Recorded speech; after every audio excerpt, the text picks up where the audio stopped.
Regulation of receptors. हमारी body में different receptors present हैं डिफरेंट सेल्स में।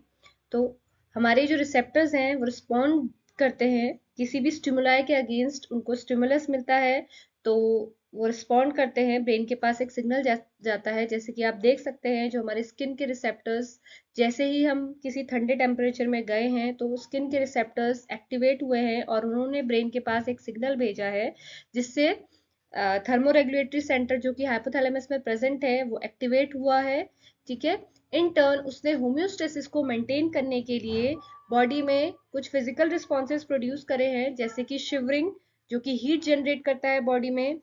नेक्स्ट, गूस पिंपल्स जो कि बॉडी को कवर करते हैं और ठंड से बचाते हैं हमें। नेक्स्ट, मसल कॉन्ट्रेक्शन कॉज करता है जिसकी जो एक तरीके की फिजिकल एक्टिविटी है और उससे हीट जनरेट होती है। तो इस तरीके से रिसेप्टर्स डिफरेंट कंडीशंस के अकॉर्डिंग खुद को एक्टिवेट और डीएक्टिवेट करके हमारी बॉडी की होम्योस्टेसिस को मेंटेन करने में हेल्प करते हैं। हमारी बॉडी के जो भी रिसेप्टर्स हैं वो पूरे टाइम एक डायनेमिक स्टेट में रहते हैं और उनकी जो सेंसिटिविटी है और डेंसिटी है वो चेंज करते हैं जो भी रिस्पॉन्स उनको बॉडी से मिल रहा है उसके अकॉर्डिंग।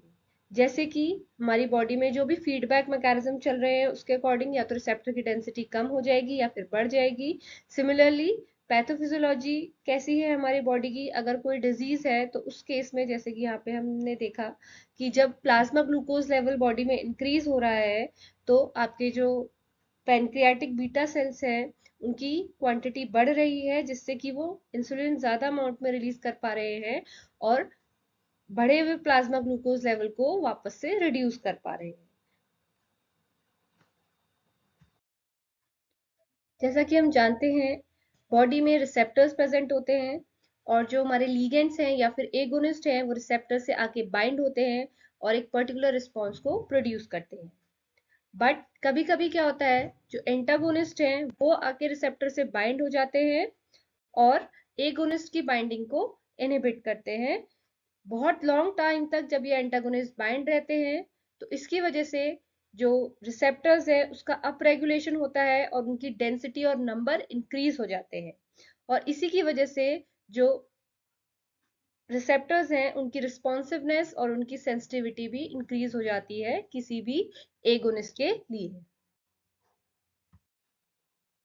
इसी के ऑपोजिट जब रिसेप्टर्स से कोई पर्टिकुलर लीगेंड या फिर एगोनिस्ट बहुत ज्यादा टाइम तक बाइंड होके रह जाता है तो जो रिसेप्टर्स हैं उनकी रिस्पॉन्सिवनेस रिड्यूस हो जाती है, उनका नंबर रिड्यूस हो जाता है, उन रिसेप्टर्स का इंटरनलाइजेशन और डिग्रेडेशन हो जाता है जिसकी वजह से जो रिस्पॉन्स है वो रिड्यूस हो जाता है और इसी इंटरनलाइजेशन या फिर डिग्रेडेशन ऑफ रिसेप्टर्स को डाउन रेगुलेशन कहा जाता है, जिसमें नंबर ऑफ रिसेप्टर्स जो होते हैं वो रिड्यूस हो जाते हैं जिसकी वजह से रिस्पॉन्स भी रिड्यूस हो जाता है। Next is desensitization of receptors.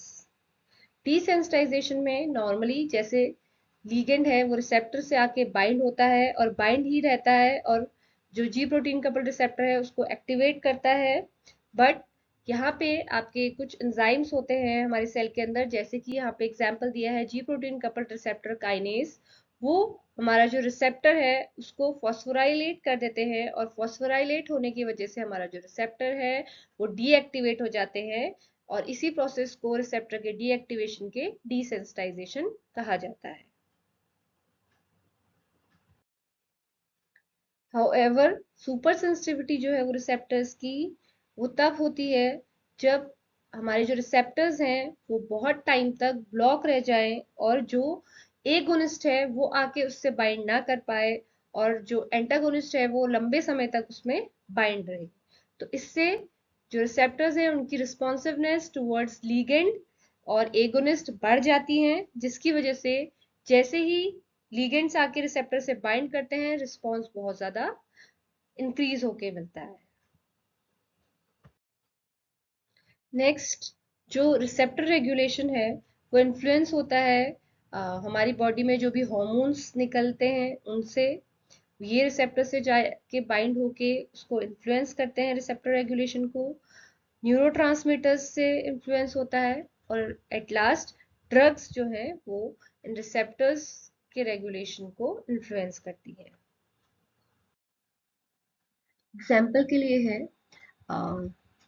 Third trimester में प्रेगनेंसी के जब बेबी अपने हेड को प्रेस करता है सर्विक्स पे, तो सर्विक्स ब्रेन के पास एक सिग्नल सेंड करता है जिसकी वजह से एस्ट्रोजन का रिलीज जो है वो इंक्रीज होता है, और एस्ट्रोजन रिलीज होके ऑक्सीटोसिन की रिसेप्टर डेंसिटी को मायोमेट्री में बढ़ा देता है।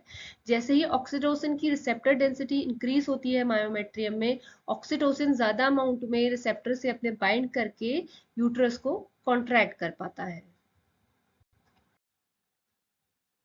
रिसेप्टर का रेगुलेशन इम्पॉर्टेंट है ड्रग डिपेंडेंस केसेस में, टॉलरेंस केसेस में और थेरेपेटिक एफिकेसी के केसेस में, जहाँ पे फार्माकोलॉजिकल ट्रीटमेंट्स हमें प्रोवाइड करने पड़ते हैं पेशेंट्स को, और उनको केयर देनी पड़ती है, और हमें एक इम्प्रूव्ड हेल्थ आउटकम्स की ज़रूरत होती है।